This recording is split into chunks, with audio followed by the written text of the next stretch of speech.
This is a video review of Biklonz Ursa and its combined mode Infinity, which is when Ursa combines with these four guys, Taurus, Aries, Scorpio, and Leo.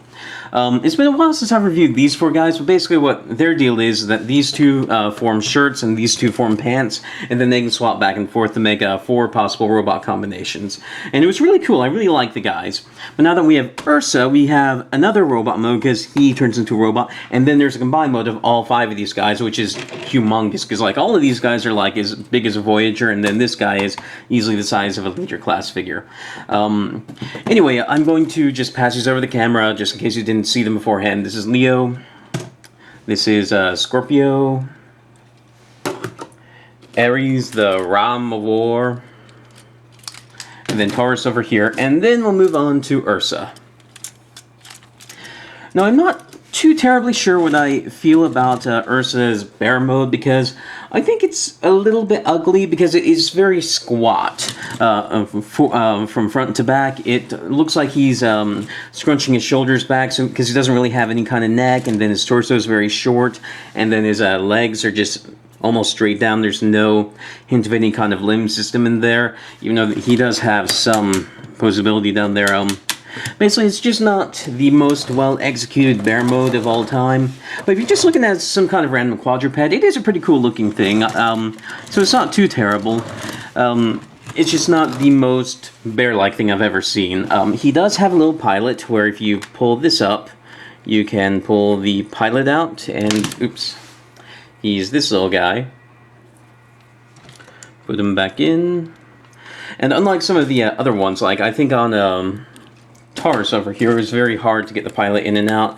Yeah, because it would barely go forward. You could barely get your finger in and out. On this guy, it's very easy to get the pilot in and out because you don't have to bend his feet or anything. You just stand him up, slide him in, and then he'll bend his legs on his own. And anyway, that's the pilot. It's not too terribly much else for this mode. For Poseability, the arms rotate around 360 on some pretty nice ratchets. There's no elbow because the joint locked for transformation, and if you do use it, it bends the wrong way. I showed the knee off earlier here. You also get kind of a foot thing, but this is more for the final combination because I can't really see getting any useful poses out of that. Then the legs move around like this. You do actually have an in and out joint, but it doesn't really work here because only, like, this is the most out position and it's just a normal standing position. That's the only other position for it. And I'm not sure why they put that joint in there because it doesn't do anything because you're never going to want the leg in that position anyway. Let's see, you can open and close his mouth, and that's about it for this mode. Well, he does have wheels on the bottom of his feet, so he can roll, and now that's it for this mode. Now, to transform this guy, first thing you're going to want to do is take off this little thing right here. This is called the Infinity Helmet, and it's basically the mask for the final combination. And right here you can see he has an on-off switch, so that's off, that's on. If you can barely hear the sound of the speaker on this, that's because it's very, very quiet. Anyway, next what you're going to do is you're going to pop this back and then fold this down and then close it up. And you do have to take off the helmet to do that, but otherwise you can leave the helmet on there for robot mode. Then you rotate the legs down like this, and then you'll slide them forward. And then you'll take the arms, rotate them down, extend these, rotate them around. And then you'll take his bear paws, you'll bring them back, and then they'll just clip in behind right there. Let's do that to the other side. And then when he gets his fists out, there's a little button right here that you press, and boom. Boom. And then this is Ursa in his robot mode. Oh, wait, actually, there is one thing I forgot. You have to fold these in. You don't have to, but the instructions say to do it. And this is Ursa in his robot mode. And he's not quite as big as you would hope he would be. He's not a bad size, but he is a little bit, again, a little bit squat. And he does kind of lean forward a little bit. But part of that's just because his torso is just so massive, because he does end up being a giant combiner. So he doesn't have the best proportions, but they're not bad. He does have a fairly nice look to him. For lights and sound, you press this button right here. If it will work. And the lights and sounds on this guy are not very well done. I'm not sure why. Not sure what the problem is. It might just be mine. I don't know. Anyway, for Poseability in this mode, the head will rotate left and right a little bit. The arms rotate around 360. They'll go in and out, kinda. They'll rotate above the elbow. You do get some finger articulation here, and you do get an elbow. The legs go forward and back. They have that weird inwards joint that doesn't do anything, and then you can bend them back like this, and this joint I showed you before earlier too. And that's about it for Ursa. And by himself, I honestly don't think he's that great. He's not really worth owning by himself. The reason why you get this guy is so that you have all 5 of these guys and you can form Infinity. Basically, you just get him so that there's more you can do with the tiny Biklonz figures. But by himself, he's just not that great. I mean, he's about as boring as any other Beast Wars figure you could ever play with. Not that I'm trying to disparage Beast Wars, it's just that Beast Wars had this habit of making Transformers that they just kind of stood up like... they're a bit more complex than that, but like the original Cheetor figure, his rear legs were his robot legs. And this guy just kind of has the same transformation aesthetic. So anyway, to get this guy transformed into Infinity, the first thing we're going to want to do is take off the Infinity helmet back here. And this thing is kind of a pain to get to work, because it has this little visor here, because it's supposed to look like a bike helmet. And it's supposed to go over these little nubs on his ears. And it works, kinda, but you're very rarely going to get the visor to sit properly on his face, because the it just doesn't fit right. There's plastic that gets in the way that keeps it from sitting the exact way it's supposed to. You get like this is pretty close to how it's supposed to be, but it's actually supposed to be flush up against his face, and it's just hard to get the double hinges on to be in the exact right position, because you have to put it into position after you put it over its head, or it doesn't really work.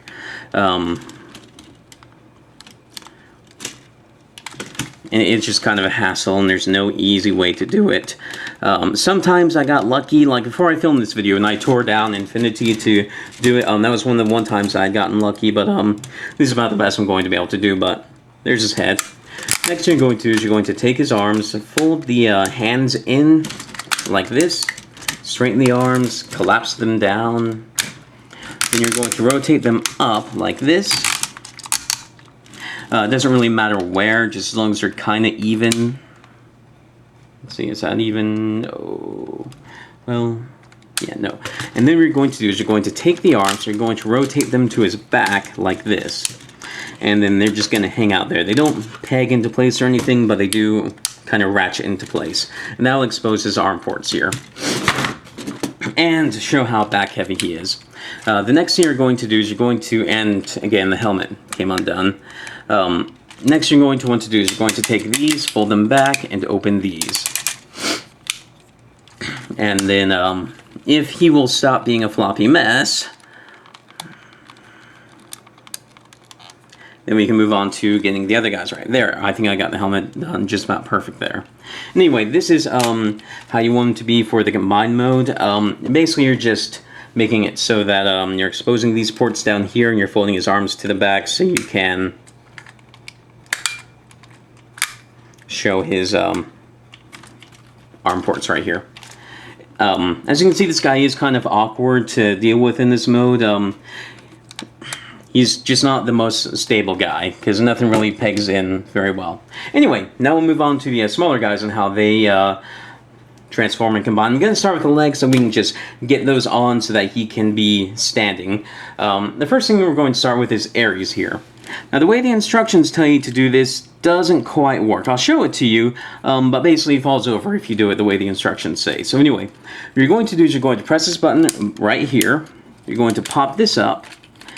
And then you're going to swing this entire section around like this.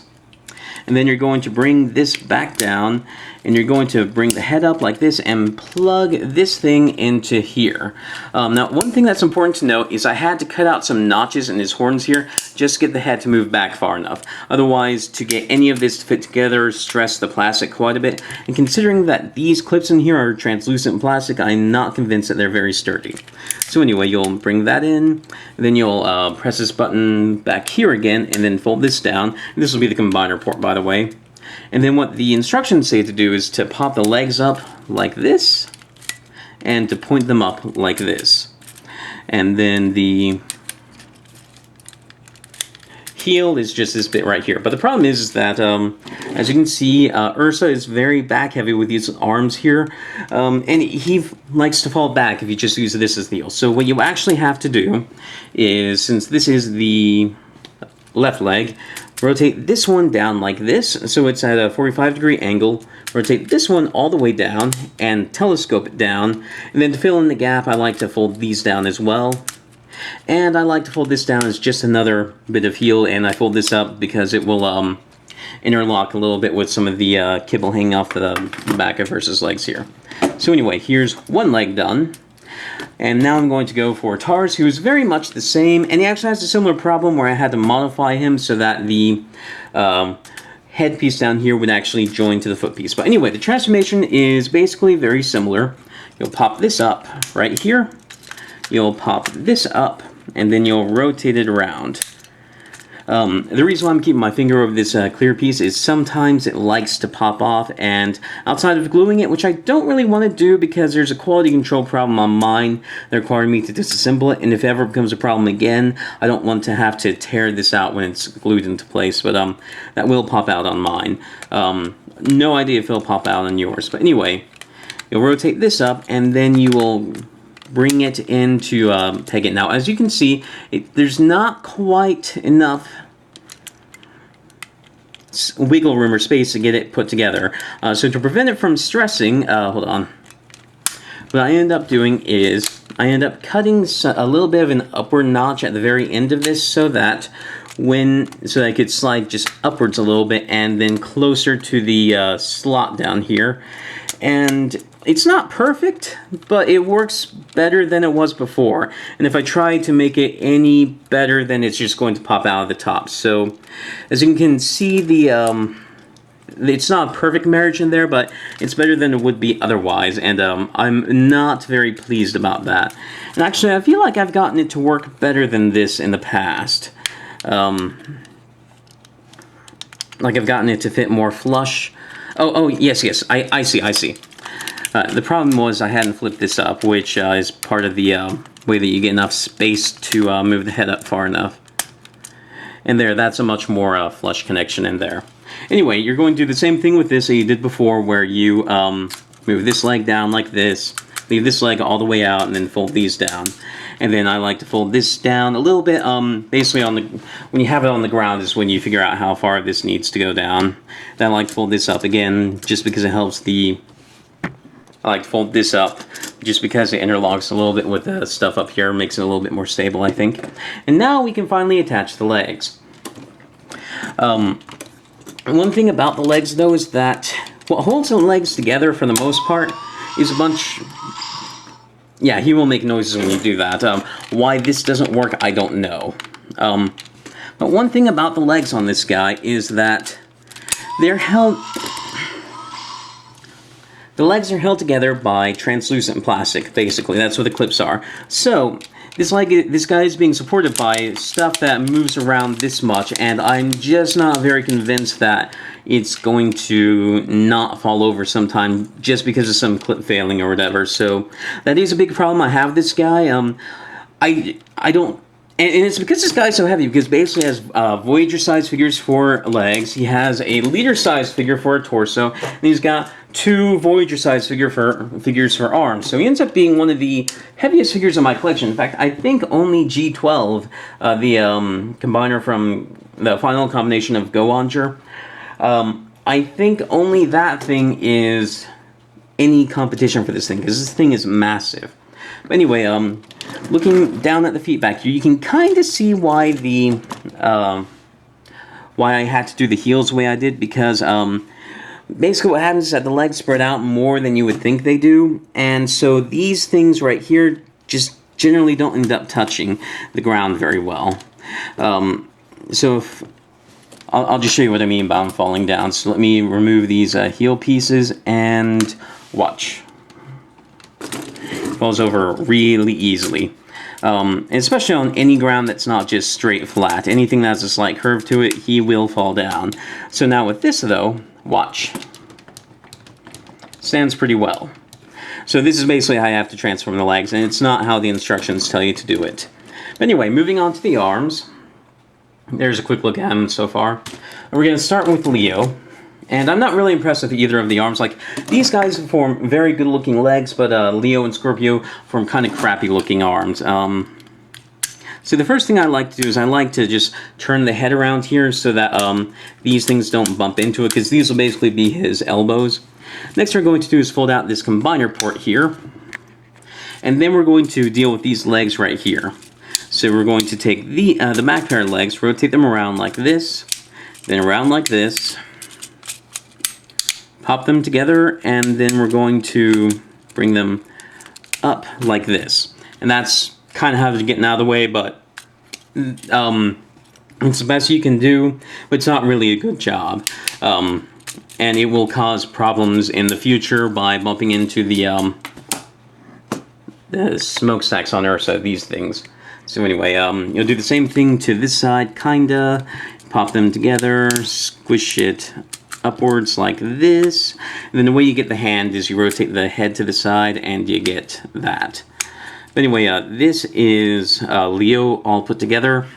Now we'll focus on Scorpio, who's a bit more interesting. Now with Scorpio, we'll rotate the head to the side and then fold his mouth down to form this very itty-bitty fist that's not really a fist. We'll fold his clear caster wheels in here. And then we'll bring his legs down, his claws down like this and clip them together. Oops, sorry. And then we'll just bring it in like that. We'll take his claws here, or his, not claws, legs here, and we'll just bring them down like this, and you'll kind of interlace them together like that. It doesn't work very well, and eventually one will pop out, but the instructions kind of try to show is having them just locked together like that. Then we'll take this, we'll rotate it around like that, rotate it to the back, and then just collapse it up like that and fold out the peg. And here are the two arms ready. So we'll just combine those the obvious way. They're the ports right here, so put it in, and this is Infinity all put together. And this guy is massive.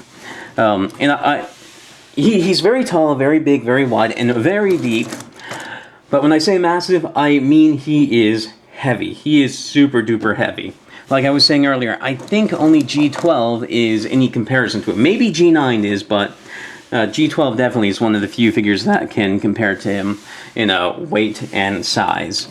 Now, let me see. Let me bring in Deltatron over here so you can see a size comparison. He is tall, but he's not as tall as he could be. But considering everything that he does, I'm not too miffed that he's on par height-wise with Deltatron, especially considering that Deltatron is very thin and nimble-looking figure, whereas Infinity over here is just a massive bruiser. And see, I kind of like to have this helmet facing sideways too, just to match the other one. But yeah, as you can see, he looks very nice. One thing I did forget to do, I apologize, is you have to split apart his chest like this. This really helps his aesthetics of it, because it makes his chest look a bit broader. Like that, he is pretty cool. Now, the one thing about this guy is that he's not really a fun toy to play with, because he's just so massive, and because all of his parts have so many parts on them, like these things are so wibbly-wobbly, that you can't really have fun with him without feeling like you're going to break something, and that is a bit of a shame for me, because I really wanted to like Infinity a lot, but for the most part, he is going to be relegated to just being a really awesome shelf piece, or to being Ursa by himself, and then I'm going to combine the other guys around quite a bit. So he's not the greatest figure of all time, but he's definitely a really cool figure that I'm happy to own. I can't say I recommend him too much, because you're spending a lot to get all 5 of these figures. Like, Ursa's going to run you about $100. These guys individually are going to cost you about $50 each, so this is about a $300 toy you're looking at, and that's a bit high for how not playable Infinity is. Like the G12 combination, that thing, for its size and amount of cumbersomeness, and it's something I'll get to reviewing pretty soon, actually. You can still play with that thing because it's sturdy. This thing, I'm not convinced it's sturdy. Anyway, this video's been running way too long. I'm not surprised, because it's probably one of the most complex transformation things I've done on camera, because there's just, every part has so many things it has to do. But I'm going to go over the Poseability, and that'll be it for this video. So anyway, the arms can kind of rotate around, but they bump into the chest stuff. The stuff on the back of the arms will bump into stuff, and it's just not the easiest thing to mess with, especially because you have joints in the arms that sometimes don't move the way you want. Like, I guess this is the easiest way to get shoulder motion, but then he has no elbow motion, so I can't tell if that's supposed to be a shoulder or an elbow, and then no matter what, that's always bumping into the back. This guy is even worse, because this is much larger, so stuff's just always banging into other stuff. You do get a bit more of an actual elbow on this arm, though. Let's see, the head will turn. Of course, the helmet will kind of pop off if you do, and then you're never going to get anything out of the legs, even though he still has the same hip articulation that Ursa had. But the problem is that because this guy is so massive that anything except for this, he's going to fall down. Although, because he does have the articulation, you do get this, where